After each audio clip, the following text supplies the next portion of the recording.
오늘 우리에게 말씀하신 이 주님의 말씀 앞에 주의 말씀을 가벼이 여기지 않는 저와 여러분의 신앙이 될 수 있기를 간절히 원합니다.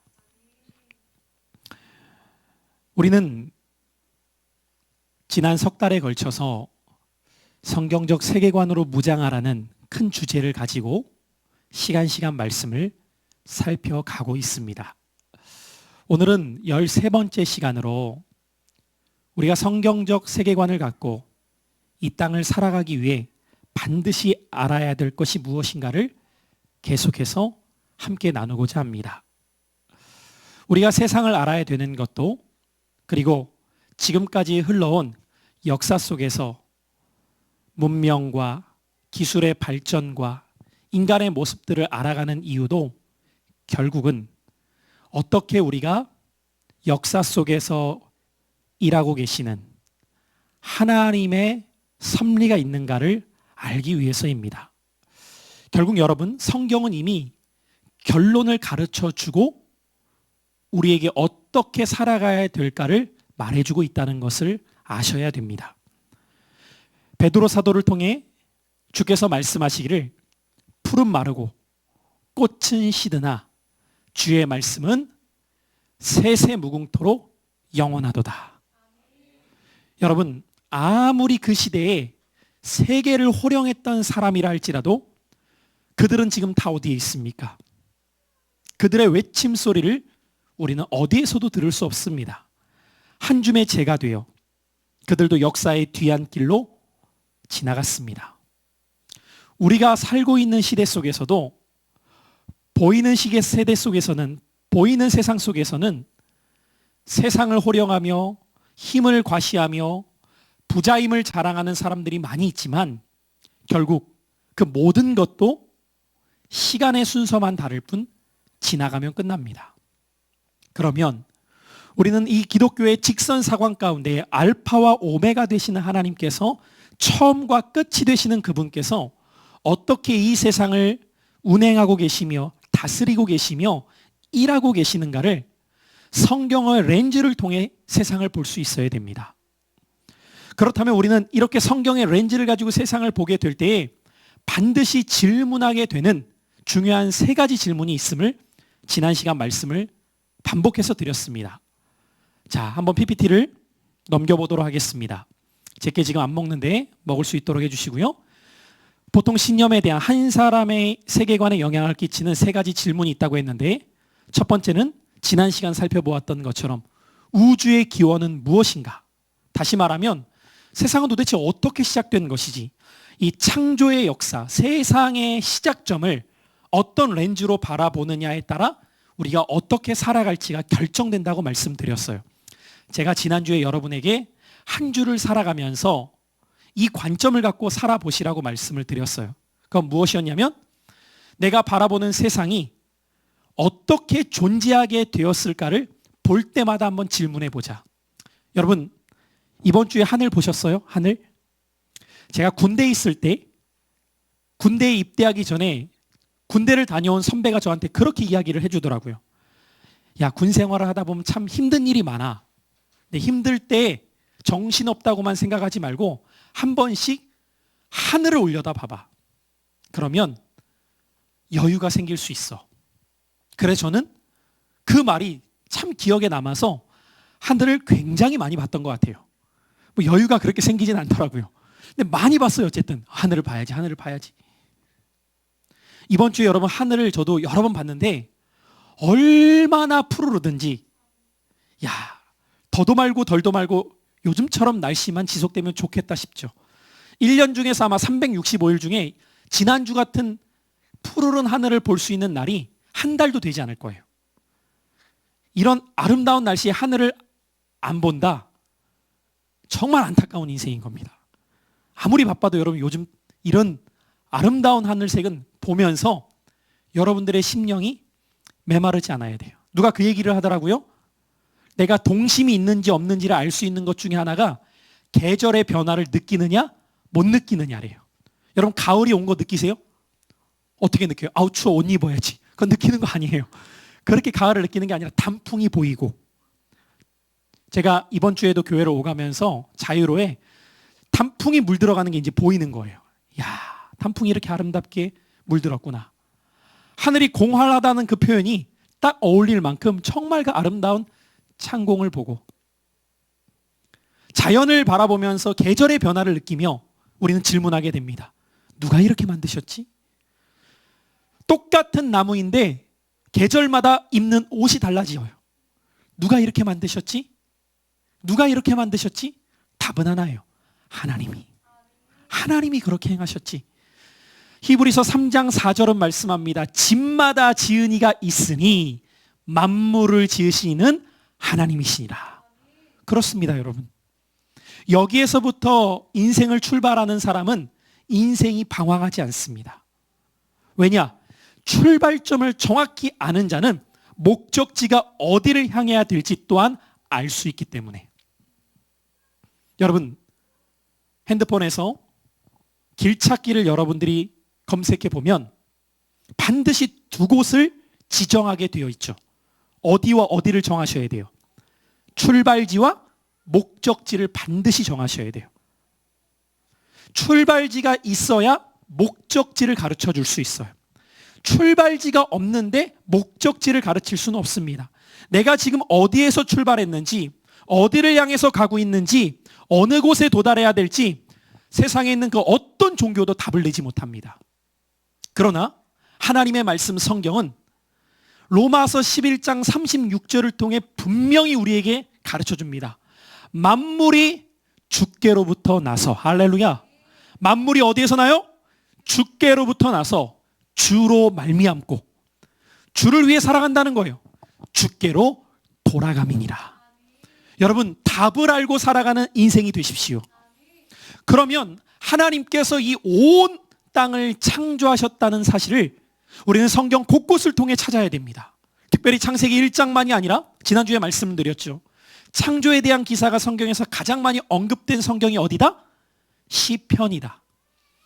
그래서 우리는 성경을 읽어가보며 하나님께서 이 세상을 어떻게 창조하셨는지, 그분의 말씀으로 세상을 창조하셨을 때에 세상이 어떻게 지은 바 되었는가를 바라보면서 감탄해야 됩니다. 여러분, 부모가 자녀가 탄생되었을 때에 그 탄생한 자녀를 바라볼 때에도 감탄하게 되어 있어요. 감탄했어요? 내 자녀 낳아서 딱 봤어요. 우와, 얘가 이렇게 나왔어. 뱃속에만 있던 얘가 이렇게 입, 귀, 코, 손, 팔 움직여. 우와, 이게 감탄이 되는 거예요. 그 놀라운. 근데 여러분, 왜 그게 감탄이 돼요? 내 아이니까 감탄이 된다고요. 옆 아이면 감탄이 안 돼요. 그냥 이쁘네 안 이쁘네, 생겼네 안 생겼네, 찌그러졌네 안 찌그러졌네, 이렇게만 말할 뿐이에요. 근데 내 자식은 내 자식이기 때문에 감탄한단 말이에요.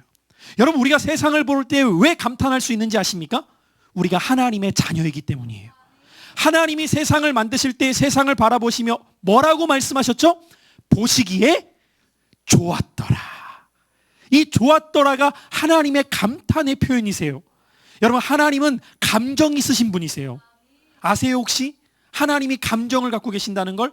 그래서 여러분, 우리는 하나님의 형상으로 지음받았다는 것은 하나님이 가지고 계신 그 속성을 우리도 가지고 있습니다. 이것을 신학적으로는 공유적 속성이라고 말해요. 하나님이 갖고 계시는 부분이 있기 때문에 우리도 그 모습이 있다는 거죠. 그래서 여러분들, 하나님이 기뻐하실 수 있으신 것처럼 우리에게도 기쁨이 있는 거예요. 왜? 하나님의 공유적 속성이 우리에게 부어졌기 때문에. 하나님이 탄식하실 때 우리도 탄식할 수 있는 부분이 있다는 거죠. 그리고 이렇게 온 우주 만물을 창조하신 하나님의 피조의 세계는 원래 디자인, 원 모습, 손댈 것이 없었어요. 여러분, 이런 세상이 이해가 되세요? 지금 우리가 살고 있는 세상은 어때요? 손댈 것이 너무 많아요. 아니, 손을 대지 못할 만큼 문제가 많아요. 어디서부터 어떻게 해야 될지도 모를 만큼. 그런데 본래 하나님이 디자인하신, 전능하신 하나님께서 만드셨던 것을 한번 생각해 보라고요. 여러분은 어떤 물건을 볼 때 감탄하십니까? 가끔 저는 약간 기계에 재능이 없는 것 같아요. 그래서 기계를 볼 때마다 무슨 생각을 하냐면, 설명서를 봐도 잘 모르겠는데 야, 이거 만든 사람 대단하다, 이런 생각을 할 때가 참 많거든요. 어떻게 이런 생각을 해서 이걸 만들어냈을까? 야, 진짜 대단하다. 여러분, 사람의 능력으로도 사람을 놀래킬 만한 무엇인가를 만들어낼 때가 있어요. 그런데 그 사람과는 비교할 수 없는 분, 하나님께서 전능하신 분이 만들어낸 세상이 얼마나 퍼펙트했을지 한번 상상해 보시라고요. 여러분 아십니까?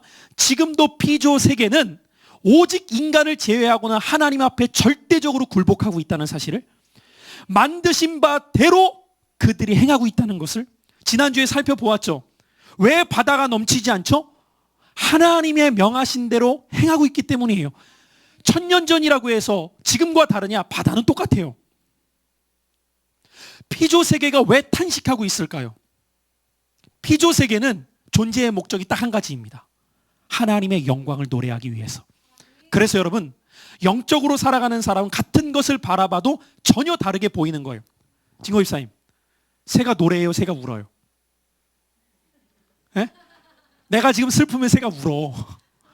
근데 내가 지금 기쁘면 새가 노래하네, 이래. 이해돼요? 그러나 여러분, 새는 노래하는 거예요. 왜 그런지 아세요? 하나님의 영광을 찬양하기 위해서 그렇게 지음받았기 때문에. 새는 존재 목적 자체가 하나님의 영광을 나타내기 위해서 존재합니다. 나무는요? 나무는 존재하는 목적 자체가 그 모습을 통해 창조주 되신 하나님께 영광을 돌리기 위함입니다. 모든 피조 세계는 그렇게 존재하고 있었어요. 그래서 세상은 하나님이 보실 때에도 좋았더라. 그리고 그 하나님의 창조의 결정체, 가장 아름다운 절정이 인간입니다. 그래서 인간을 통해 하나님은 보시기에 힘이 좋았더라.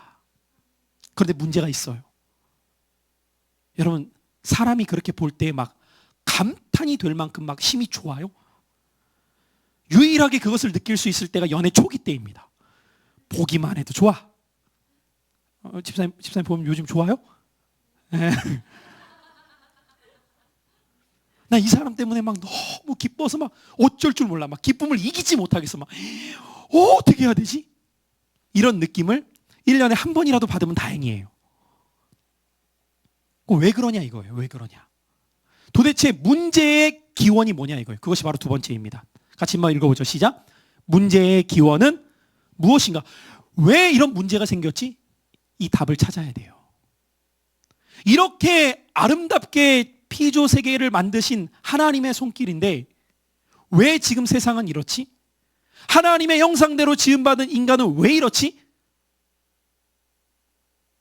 벌써 오래된 이야기를 아는 분들도 많지만 예전에 이렇게 퀴즈 맞히기 막 그런데 어르신들이 나와갖고 막 질문하고 답하고 하는 거 있었잖아요.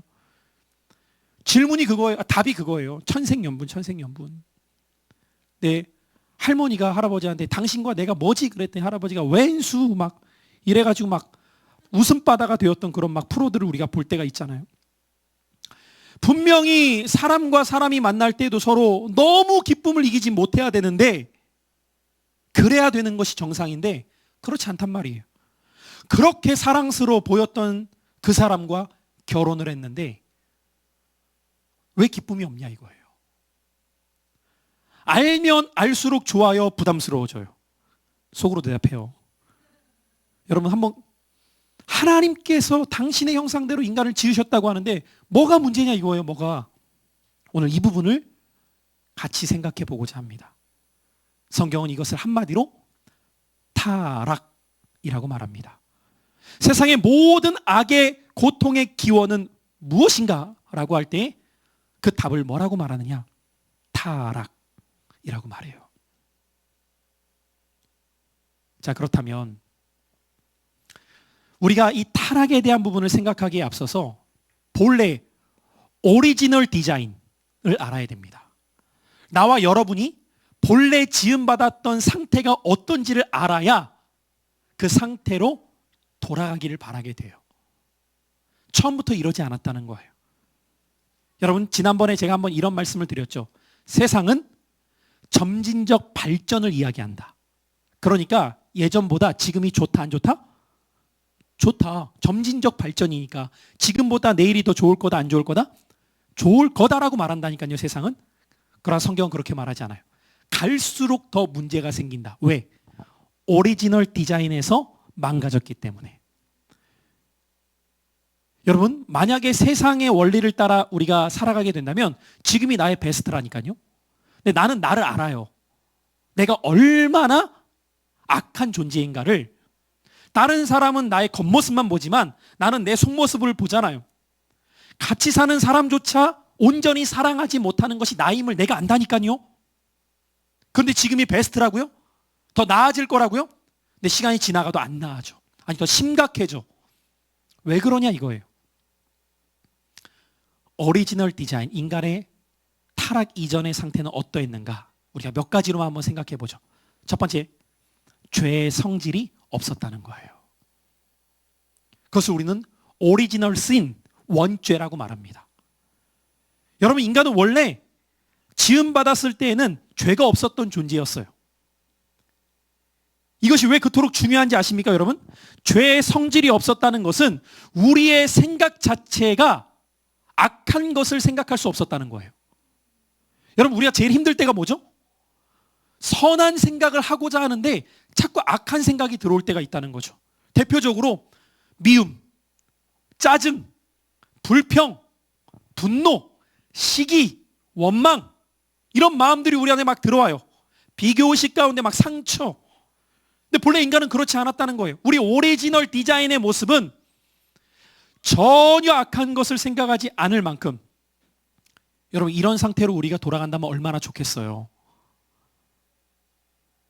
우리가 이런 말할 때가 있죠. 저 아이의 순수함을 나도 갖고 싶다. 근데 아이 안 순수해요, 여러분. 아이 안 순수해요. 제가 아이를 셋이나 키워봐서 알아요. 그거 아세요, 여러분? 갓 태어난 아이도 지 마음에 들지 않으면 젖병을 내뱉어요. 짜증난다 이거예요. 왜 내 맘대로 안 하는 이거예요. 말을 못해서 그렇지 그냥 울어버리죠. 그러니까 아이의 순수함 빨리 환상을 깨야 돼요. 그래서 저는 어렸을 때부터 그렇지, 얘도 원죄가지, 얘도 원죄가 있지, 얘도 원죄가 있지, 이 죄성이 존재들이야. 키워보면 느껴요. 왜 그러냐 이거예요. 인간의 오리지널 디자인은 죄의 성실이 전혀 없었어요. 그러니까 그 존재 자체로 아름다웠어요. 여러분, 천국이 왜 아름다울지 상상해 보셨어요? 천국이 왜 아름다울지? 천국은 죄가 제거된 곳이기 때문이에요. 아예 악한 것 자체를 생각할 수 없어. 이해되세요? 우리가 온전히 이해가 안 되죠. 왜? 그런 세상을 본 적이 없어요. 그러나 하나님이 본래 디자인하셨던 모습이 이랬다는 거예요. 두 번째로, 욕망이 순수했습니다. 여러분, 우리 안에 있는 그 desire, 무엇인가를 강하게 원하는 것들, 그 또한 하나님의 속성이에요. 원함 자체가 잘못된 게 아니에요, 여러분. 근데 문제는 뭐예요? 그 원함이 순수하지 않아요. 악한 동기가 생깁니다. 목적 자체가 잘못되어 있기 때문에 그 욕망이 왜곡되어 나타나는 것이 문제가 되는 것이지, 하나님이 우리에게 주신 본래의 욕망은 매우 순수했어요. 여러분, 예를 들어서 욕망 가운데 사랑하고 싶은 욕망이 있어야 돼요, 없어야 돼요? 무슨 질문인지 이해가 안 되세요? 사랑하고 싶은 욕망이 있어야 돼요, 없어야 돼요? 있어야죠. 근데 이 순수한 욕망은 남녀 간에 어떤 사랑이 돼야 돼요? 남자는 여자를 사랑하는 욕망, 여자는 남자를 사랑하는 욕망이 건강하게 오가야 결혼을 할 거 아니에요. 연애를 하고. 근데 이 욕망이 왜곡되는 순간 남자가 자꾸 남자한테 가서 사랑한대, 여자가 자꾸 여자한테 가서 사랑한대. 문제가 되는 거죠. 거룩을 향한 욕망 있어야 돼요, 없어야 돼요? 있어야 돼요. 내가 거룩하니 너희도 거룩하라라는 주님의 말씀처럼 어제보다 나는 오늘 더 거룩해지고 싶다라는 이 욕망이 없으면 그 사람은 절대 움직여지지 않아요. 그렇죠? 하나님과의 더 관계가 깊어지고 싶다라는 욕망이 있어야지만 그런 행동이 나온다고요. 그래서 본래 인간의 욕망은 매우 순수했습니다. 이것이 오리지널 디자인 인간의 모습이었어요.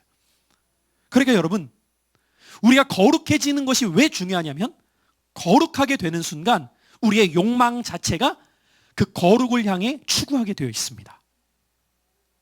선한 것을 추구하게 되어 있어요.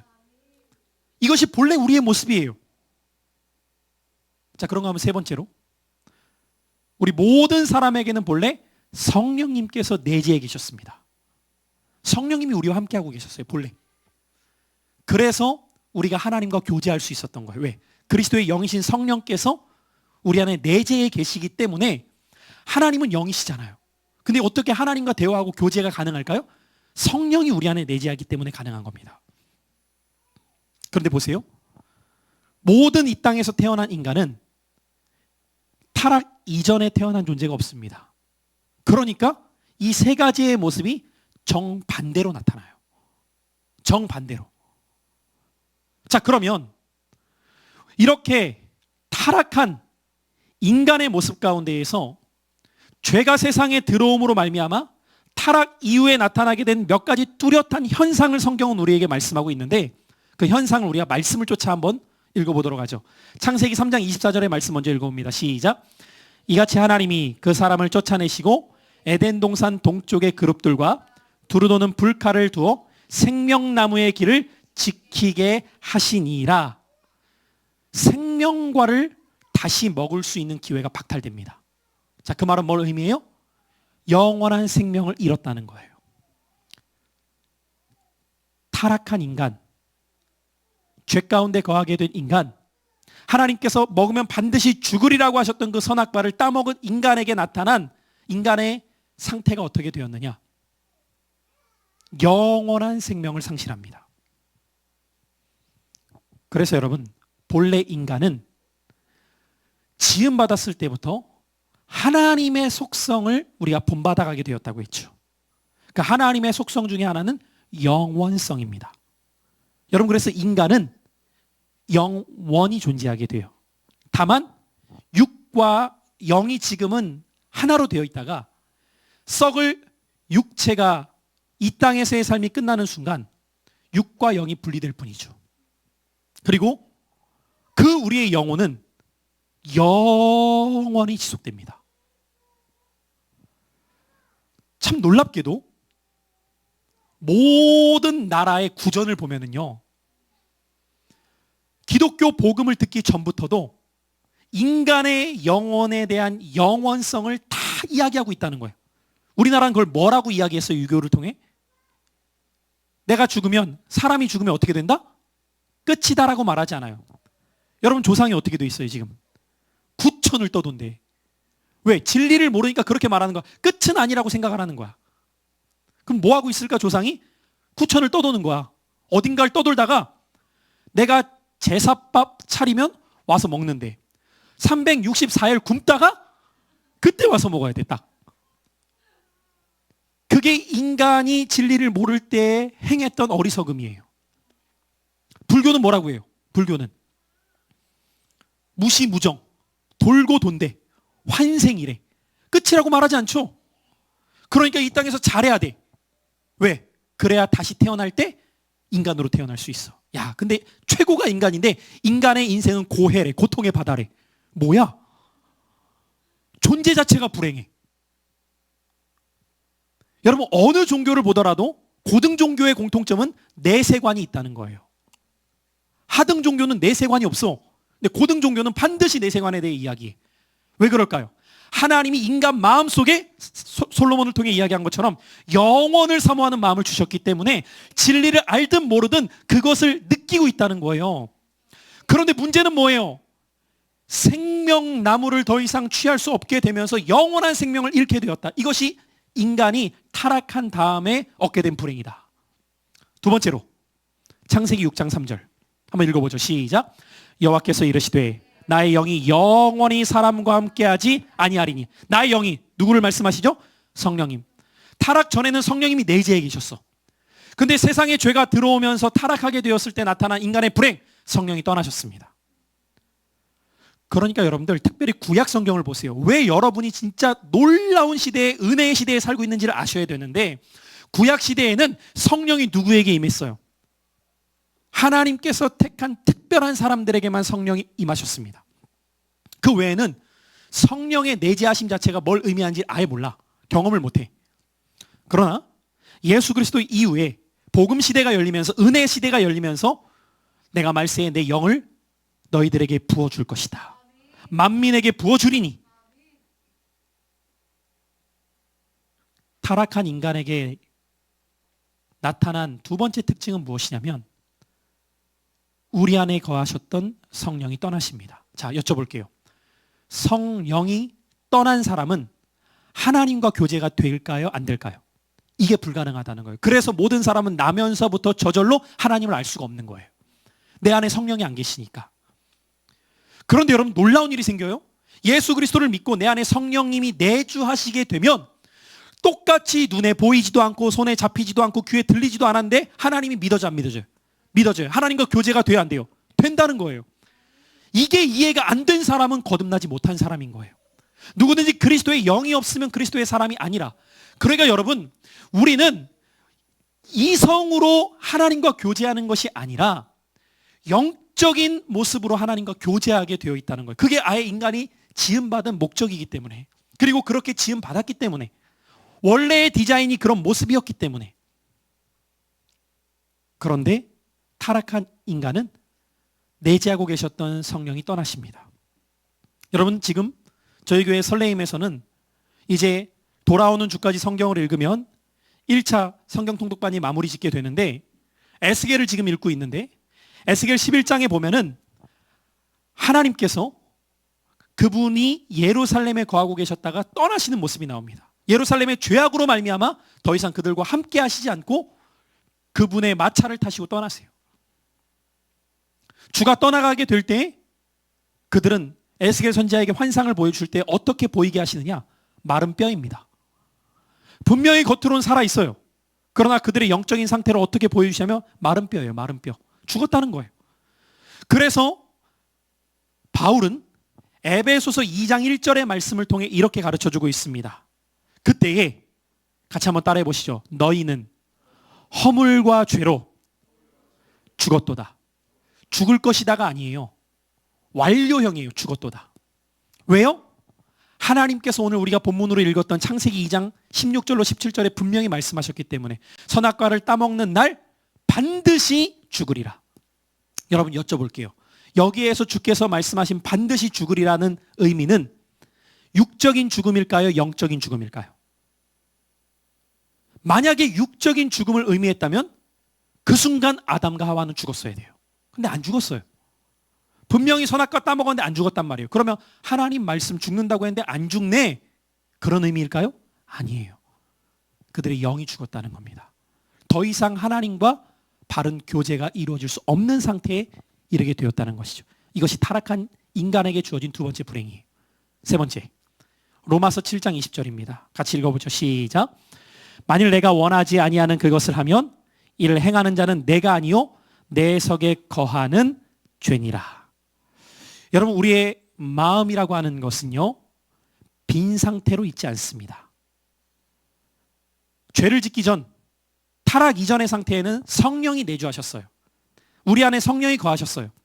그러나 죄를 지었을 때, 성령이 떠나시게 되었을 때, 성령이 떠난 그 자리에 뭐가 심겨지게 되었느냐? 악한 원수 마귀가 뿌려놓은 죄가 심겨지게 됩니다. 그래서 모든 인간은, 아담 이후에 타락한 인간은 태어나면서부터 죄를 갖고 태어나요. 이것이 오리지널 신이라는 거예요.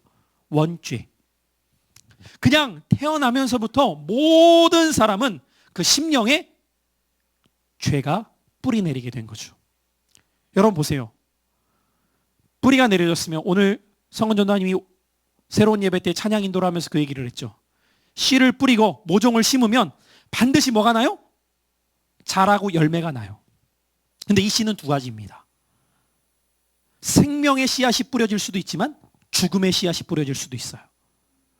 그런데 성경에서 말하는 타락 이후의 인간은 죽음의 씨앗이 뿌려짐으로 말미암아 시간 차이일 뿐이지 다 무슨 열매를 맺느냐? 죄의 열매를 맺어요. 그러니까 여러분들, 성경은 뭐라고 인간의 존재를 말하느냐? 타락 이후의 인간을 인간의 자, 나 곧 죄다, 이렇게 말해요. 내가 곧 뭐라고요? 죄예요. 그러니까 여러분들, 우리가 겉으로 볼 때는 막 열심히 꾸미죠. 막 어떻게든 거울 보면서 막 외적으로는 막 치장하기 위해 그렇게 노력을 해요. 그런데 여러분, 한꺼풀만 벗겨보세요. 그렇게 아름다워 보이는 사람도 한꺼풀만 벗기면 뭐가 보여요? 그냥 해골 바가지예요. 여러분, 한꺼풀만 벗기면. 해골을 보면서 와, 화장 잘 됐네, 이렇게 말하는 사람 없어요. 우리는 지금 다 안목의 정욕으로만 보려고 하니까 이쁘네 안 이쁘네 얘기하지, 하나님의 시선으로 보면 우리는 다 뭐라고요? 죄 덩어리들. 그러니까 죄와 죄가 합쳐지니까 왕죄, 죄와 죄가 붙어 있으니까 짜증만 나. 거듭나지 않은 사람들끼리 함께하는 순간 문제가 생기는 건 지극히 당연한 거다. 왜? 죄덩어리들끼리 행할 일이 뭐가 있겠어요? 죄밖에 없지. 어떻게 선한 것이 나와요? 이게 타락한 후의 인간의 모습이다. 그러니까 여러분, 사람에게 기대하지 마세요. 사람에게 기대하는 순간 실망만 커져요. 우리가 그 사람을 기대할 수 있는 유일한 순간은 언제냐? 성령이 그 안에 거하셔서 그를 다스리실 때예요. 이때 외에는 사람을 기대할 수 없어요, 여러분. 목사도 마찬가지예요, 여러분. 내가 성령의 인도하심 가운데, 성령의 다스림 가운데 거할 때에는 우리 가정이 천국이 됩니다. 그러나 내가 만약에 죄를 따라 행하게 되는 순간부터 우리 가족은 지옥이 돼요. 이것이 타락한 이후에 인간에게 나타난 불행입니다. 한 가지만 더 볼까요? 로마서 7장 24절 시작. 오호라, 나는 곤고한 사람이로다. 이 사망의 몸에서 누가 나를 건져내랴. 타락 이후에 인간의 상태가 어떻게 됐냐? 죽을 몸이 되었다는 겁니다. 사망의 몸. 이것을 다시 말한다면 오늘 새로운 예배 때 말씀드렸던 것처럼 반드시 지옥 갑니다. 여러분, 피할 수 없는 운명이에요. 태어난 순간부터 우리는 무엇을 향해 달려가고 있는 거냐면 영원히 고통당할 지옥을 향해 달려가는 거예요. 그래서 진리를 모르는 사람들이 어떤 면에서는 하는 말이 맞아요. 인생은 고해다. 왜? 살아가는 삶 자체가 고통이야. 왜 고통이 될까요? 결론이 났기 때문에 고통인 거예요. 다른 것 때문이 아니라. 진리를 제대로 모르니까 그런 표현을 못 쓸 뿐이지, 인생에 대해서 심오하게 생각한 사람들은 하나같이 인생을 아름답게 보지 않아요. 인생을 좋게 보지 않는다, 이 말이에요. 무엇이 문제가 됐는지를 발견하지 못해서일 뿐이지, 인간의 삶을 돌아보니까 도대체 뭐지? 우리가 짐승과 다른 바는 무엇이지? 우리가 인생을 살아갈 때 어떻게 살아가는 것이 행복이지? 찾을 길이 없는 거예요. 왜냐하면 하나님을 떠난 인간은 결론이 죽음 이후의 지옥으로 나 있거든요. 그래서 여러분, 죄의 뿌리가 깊게 내리고 사망의 몸으로 살아가는 우리 인간의 모습을 한마디로 정의한다. 그러면 그것을 신학적인 표현으로 이렇게 표현해요. 따라해 보시죠. 전적 부패. 뭐라고 한다고요? 전적 부패. 자, 이것을 쉽게 바꾸면 이렇게 표현하는 거예요. 완전히 썩었다. 사람이 어떤 존재라고요? 완전히 썩었다니까요.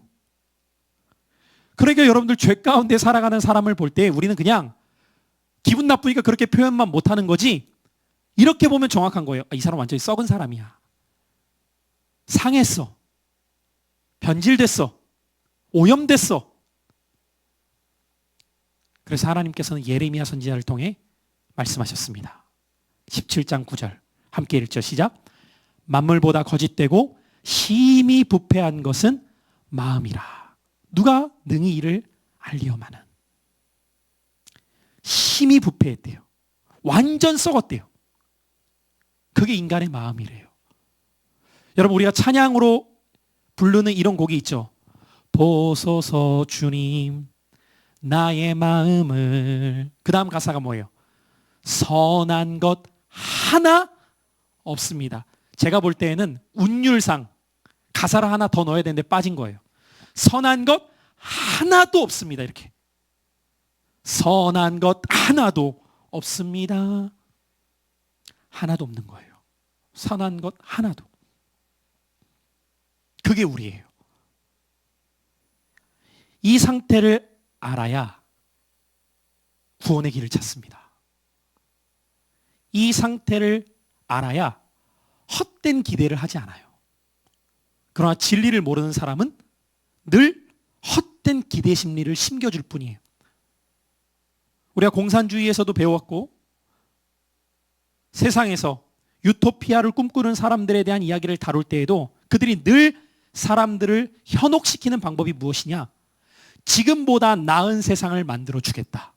이거예요. 여러분 정치 한번 보세요. 늘 정치인들이 나와서 똑같이 공약하는 것 중에 하나가 뭐예요? 지금보다 더 좋은 세상 만들겠습니다. 지금껏 경험해보지 못한 세상을 열겠습니다. 어디서 들어본 얘기죠? 지금껏 참 할 말은 많고 근데 여러분 속지 마시라고요. 아무리 누가 대단한 사람이 등장해도 세상은 크게 달라지지 않아요. 왜? 원래의 모습에서 타락했기 때문에 인간은 그걸 회복시킬 능력이 없어요. 인간에게는. 아니 그렇게 말하는 사람 자체가 완전 썩었고 부패했는데 무슨 나은 세상을 만들겠다고. 불가능한 거예요 그게. 자 그러면 오늘 결론적으로 오늘은 이 타락에 대한 부분을 다루기 때문에 그 다음 스텝은 다음 주에 한번 나누도록 하면서 이렇게 완전히 타락한 인간의 모습 속에 죄의 모습으로 나타나는 특징들이 어떤 특징이 있는가를 몇 가지만 오늘 보고 마무리를 지으려고 해요. 오늘은 속속들이 타락한 인간을 해부한다고 생각하시면 돼요. 그게 인간이구나. 인간의 죄의 모습들이 어떤 모습으로 여러분들의 일상 속에 등장하냐 이거. 너무 많지만 몇 가지만 한번 생각해 보자 이거예요. 첫 번째는 교만입니다. 여러분 대놓고 표현하나 속으로 생각하나 모든 사람 안에는 교만이 있어요. 심지어 저는 정말 부족한 사람이에요 라고 말하는 그 순간조차도 그렇게 말함으로 다른 사람이 그를 인정하는 것에 대한 보상심리가 있어요. 이 교만이라고 하는 녀석이 얼마나 머리를 치켜 세우는지. 왜 우리 안에는 다 교만이 있을 수밖에 없느냐? 우리가 아담의 후손이기 때문입니다. 죄가 세상에 왜 들어왔습니까? 교만 때문입니다. 그럼 그 교만의 핵심은 어떻게 나타나느냐? 내가 내 인생의 중심입니다. 이게 교만의 핵심입니다.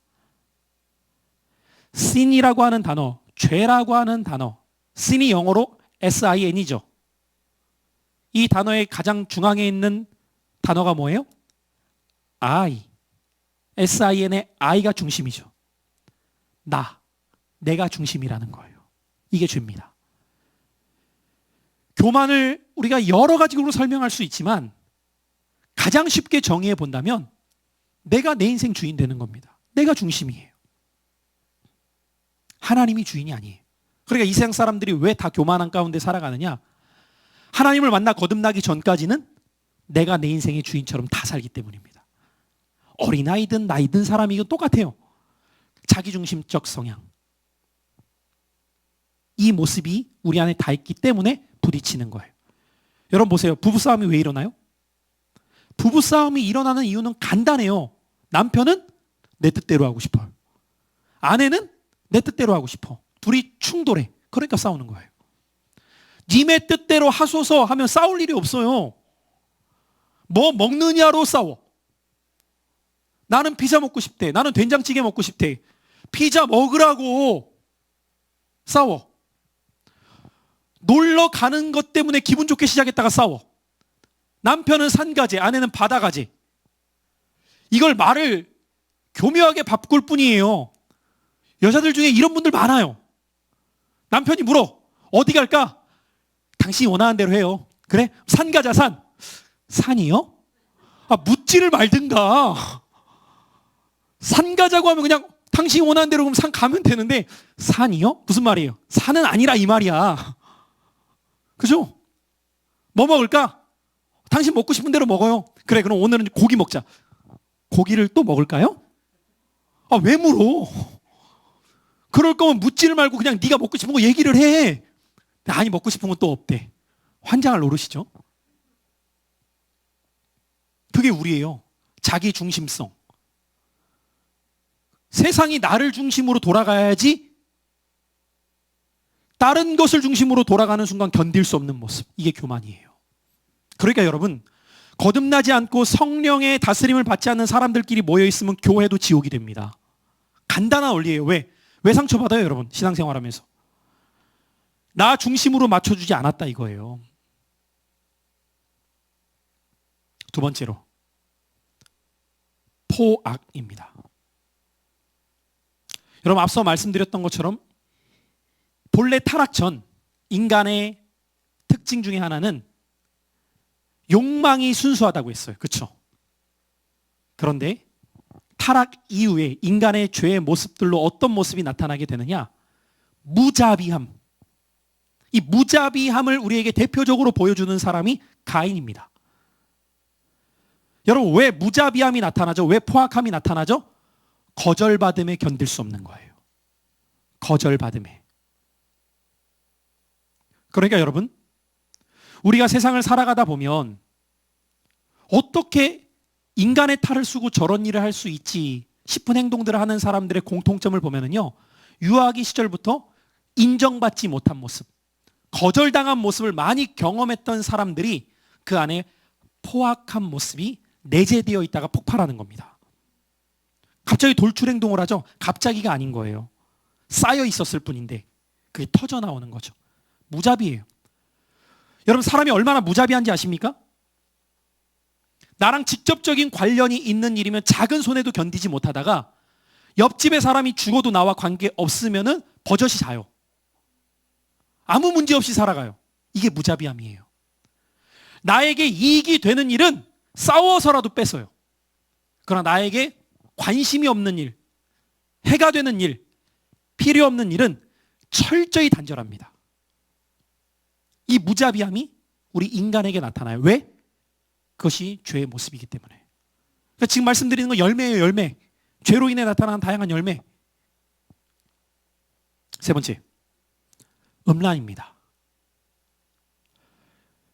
특별히 여러분, 이 시대 가운데에도 이 음란함이 얼마나 만연한지 모릅니다. 하나님은 우리 인간에게 건강한 욕망을 주셨어요. 그래서 우리는 성욕이 있어요. 그렇죠? 여러분, 성욕이 있는 것은 잘못된 게 아니에요. 그래서 잠언서에도 보면은 내 샘물을 집 밖으로 흐르지 말게 하라 라고 말하면서 우리에게 주신 하나님이 그 성욕을 가지고 가정 안에서 아름답게 그 욕망을 서로 사랑하는 데 사용함으로 하나님이 원하시는 생육, 번성, 땅의 충만을 열매 맺게 하시는 거죠. 그런데 이게 왜곡되는 순간 각종 음란한 모습이 충만해집니다. 저는 지금 우리가 살고 있는 이 시대에 가장 많이 죄의 열매로 열매 맺고 있는 것이 있다면 바로 이 음란이라고 말하고 싶어요. 근데 음란은 성경에 보면 두 가지입니다. 영적인 음란, 육체적인 음란. 어쨌든 뭐 이것을 일일이 설명할 부분이 지금 안 되더라도 이 음란함이 영적으로는 영적 간음으로 나타나고 육체적으로는 육체적인 간음으로 나타나는 거예요. 왜 그러냐 이거죠. 여러분, 음란함이 우리에게 굉장히 끌려요. 왜 그러냐 이거예요. 여러분, 왜 그토록 많은 음란물이 유포되고 돌아다닐까요? 소비하는 사람이 있기 때문이에요. 만약에 음란물을 제작했는데 아무도 안 봐. 망해. 만들겠어요? 안 만들어요. 아니, 못 만들어요. 더 정확히 말하면. 그런데 음란물이 넘쳐나는 이유는 그것을 소비하는 사람이 그토록 많다는 거예요. 그 말은 인간의 죄의 모습들 중에 그 음란이 열매 맺었다는 거죠. 한 가지만 더 볼까요? 아집입니다. 아집. 다시 말하면 자기 고집. 여러분 이런 말 하죠, 예전 어른들. 고집에 망해. 진짜 고집에 망할 인생 많아요. 내가 지금 잘못한 일인데 꺾지 않아. 인정하지 않아. 자기 고집을 끝까지 가지고 가. 왜 그러느냐? 그것이 죄의 열매이기 때문이에요. 신앙생활하면서 복된 심령은 어떤 마음이냐? 내가 알고 있었던 것, 내가 잘못 가고 있었던 것을 진리를 통해 깨닫게 되면 고집 부리지 않고 받아들이고 바른 길로 걸어가는 거예요. 그것을 성경은 회개라고 말합니다. 여러분, 오늘 우리 안에 이뿐만이 아니라 너무 많은 죄의 모습들이 열매로 맺혀지죠. 태만, 거짓, 시기, 미움, 분노, 열거하면 끝도 없지만 오늘 이 말씀을 통해